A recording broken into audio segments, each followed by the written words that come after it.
Hi all, ഇന്നത്തെ വീഡിയോയിലേക്ക് എല്ലാവർക്കും സ്വാഗതം. ഇന്ന് ഞാൻ ഉണ്ടാക്കാൻ പോകുന്നത് വളരെ ടേസ്റ്റി ആയിട്ടുള്ള അടപ്പായസമാണ്. അപ്പോൾ എല്ലാവരും ഇത് ട്രൈ ചെയ്ത് നോക്കണം. വീഡിയോയിലേക്ക് കടക്കാം. പായസത്തിന് ആവശ്യമായിട്ടുള്ള സാധനങ്ങൾ, ഇതിപ്പോൾ 250 ഗ്രാം അട എടുത്തിട്ടുണ്ട്.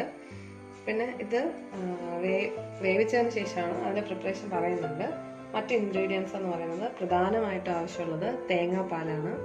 തേങ്ങാപ്പാൽ 1-ാം പാലും 2-ാം പാലും എടുത്തു വെച്ചിട്ടുണ്ട്. ഇത് രണ്ടും നമുക്ക് ആവശ്യമുണ്ട്. പിന്നെ ആവശ്യമുള്ളതെന്ന് വെച്ച് കഴിഞ്ഞാൽ പിന്നെ ആവശ്യമുള്ളത് ശർക്കരയാണ്. ശർക്കര ഇത് ഏകദേശം ഒരു 400 ഗ്രാമിൽ കൂടുതൽ ശർക്കരയുണ്ട്, 1/2 കിലോ അടുപ്പിച്ചുണ്ട്. പിന്നെ പ്രധാനപ്പെട്ട ഇൻഗ്രീഡിയൻ്റ് എന്ന് പറയുന്നത് നെയ്യാണ്. നെയ്യ് ചേർക്കുമ്പോൾ പറയാം അതിൻ്റെ അളവ്. പിന്നെ ആവശ്യമുള്ളത് ചവ്വരി, ഇതൊരു 50 ഗ്രാം ചവ്വരിയുണ്ട്. പിന്നെ ഒരു 4-5 ഏലക്ക, പിന്നെ 50 ഗ്രാം വീതം കാഷ്യൂ, കിസ്മിസ്. അപ്പോൾ ഇത്രയാണ് ആവശ്യമുള്ള സാധനങ്ങൾ. ഇനി നമുക്ക് പ്രിപ്പറേഷനിലോട്ട് കിടക്കാം.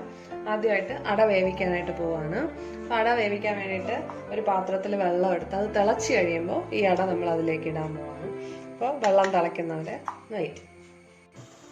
അപ്പോൾ നമ്മുടെ അട വേവിക്കാനുള്ള വെള്ളം നന്നായിട്ട് തിളച്ചിട്ടുണ്ട്. ഈ തിളച്ച വെള്ളത്തിലേക്ക് നമ്മൾ അട ഇട്ട് കൊടുക്കാം.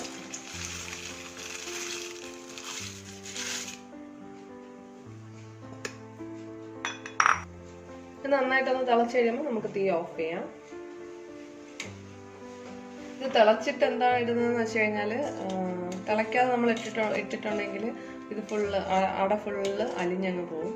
അപ്പോൾ ഇപ്പോൾ വെള്ളം തിളച്ചതുകൊണ്ട് അത് അതിൽ കിടന്ന് വെന്ത് കിട്ടും നമുക്ക്. അപ്പോൾ ഇപ്പോൾ ഒന്ന് നന്നായിട്ട് തിളച്ച് വരുമ്പോൾ നമുക്ക് തീ ഓഫ് ചെയ്ത് ഇതിനെ തണുത്ത വെള്ളത്തിലോട്ട് ഒഴിച്ചെടുക്കണം. പായസം ഉണ്ടാക്കാനായിട്ടുള്ള പാത്രം അടുപ്പത്ത് വെച്ചിട്ടുണ്ട്. അതിലേക്ക് 2 ടേബിൾ സ്പൂൺ നെയ്യിട്ടു. അപ്പോൾ നമ്മുടെ നെയ്യ് ചൂടായിട്ടുണ്ട്. ഇതിലേക്ക് നമ്മൾ നേരത്തെ വേവിച്ച് വെച്ച അട ഇട്ടു കൊടുക്കും.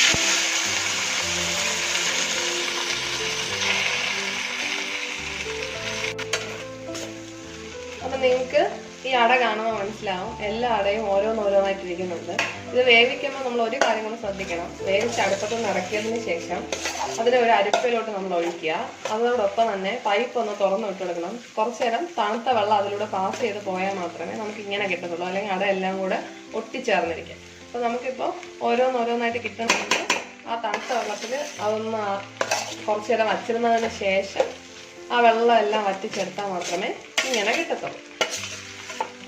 അപ്പോൾ നെയ്യ്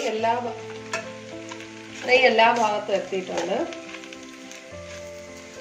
ഇനി നമുക്കിതിലോട്ട് ശർക്കര ഞാൻ പാനി കാച്ചി വെച്ചിട്ടുണ്ട്, അതിനെ ഇതിലോട്ട് ഒഴിച്ചു കൊടുക്കും.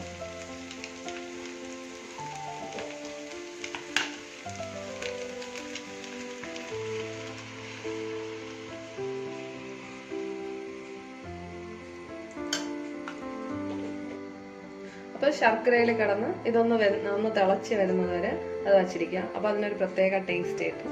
അതിനുശേഷമാണ് നമ്മൾ അടുത്ത ഇൻഗ്രീഡിയൻറ്റ് ചേർക്കാൻ പോകുന്നത്.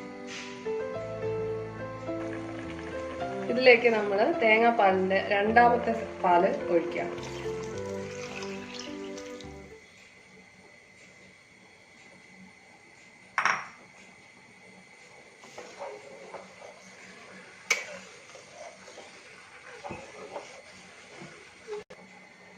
ഇതിലേക്ക് നമ്മൾ ചവ്വരി ഇട്ട് കൊടുക്കും.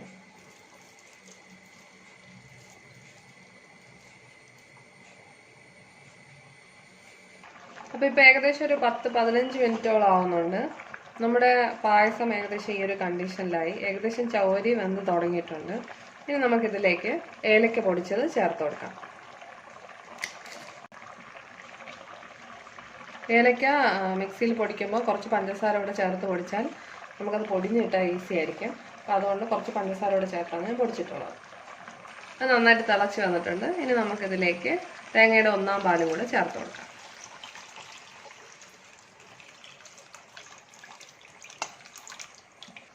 നമ്മുടെ 1-ാം പാലും റെഡി ആയിട്ടുണ്ട്. അപ്പോൾ ഞാനിവിടെ വറുത്ത് വെച്ചിരിക്കുന്ന കാഷ്യൂവും കിസ്മിസും കൂടി ഇതിലേക്ക് ഇട്ട് കൊടുക്കുന്നു. കാഷ്യൂവും കിസ്മിസും വറുക്കുമ്പോൾ ശ്രദ്ധിക്കുക, ചൂടായ നെയ്യിലേക്ക് ആദ്യം കാഷ്യൂ ഇട്ട് അതൊന്ന് കളർ ചേഞ്ച് ആയി തുടങ്ങുമ്പോൾ കിസ്മിസ് ഇട്ട് അത് ബോളായിട്ട് വരുമ്പോൾ തീ ഓഫ് ചെയ്ത് എടുക്കുക. അങ്ങനെയാണ് അതിൻ്റെ ഒരു കറക്റ്റ് പരുവെന്ന് പറയുന്നത്. അപ്പം അങ്ങനെ ചെയ്യുക. അപ്പം എല്ലാവരും ഇത് ട്രൈ ചെയ്യണം. വളരെ ടേസ്റ്റി ആയിട്ടുള്ള പായസം റെസിപ്പിയാണ്. അപ്പം ഞങ്ങളുടെ ചാനൽ ഇതുവരെയും സബ്സ്ക്രൈബ് ചെയ്തിട്ടില്ല എന്നുണ്ടെങ്കിൽ സബ്സ്ക്രൈബ് ചെയ്യുക. എല്ലാ വീഡിയോസും കാണാനായിട്ട് ശ്രദ്ധിക്കുക. Thank you for watching.